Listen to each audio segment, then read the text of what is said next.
Erik je bil dober človek. Spomnim se, kako je vestno popravljal pohištvo v spalnici moje zaročenke Katje. Vsak dan je bil v moji spalnici. Navkljub temu, da sem mu govoril, Erik, dovolj je. Postelja res ne škripa več, je še vedno vsak dan, medtem ko sem bil v službi, prišel preveriti, ali je s Katino posteljo vse v redu. Včasih tudi 2-krat na dan. Hvala, Erik. Bil si res dober človek.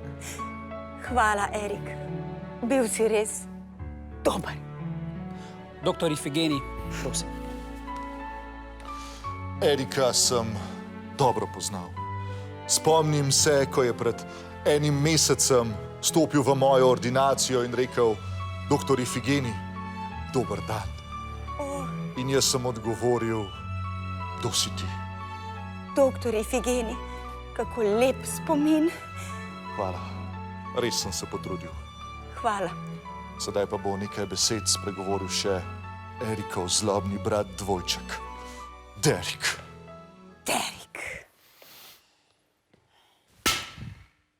Z mojim dobrim bratom Erikom sva se vedno dobro razumela.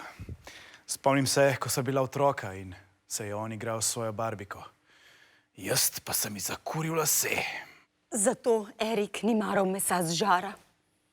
Ta najina vest se je obdržala tudi v odraslosti in zato ni čudno, da mi je v svoji oporoki zapustil vse. Derek, lažete. Jaz si bom v svoji oporoki zapustil vse. Doktor Ifigeni, vzemite te besede nazaj, kajti več kot očitno je, da si bom jaz v svoji oporoki zapustil vse. Bojan, ne govori neumnosti. Seveda je vsem jasno, da si bom jaz v svoji oporoki zapustila vse.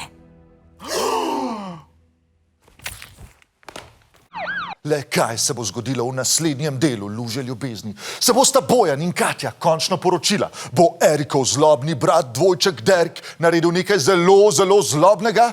Če veste, napišite v komentarje spodaj.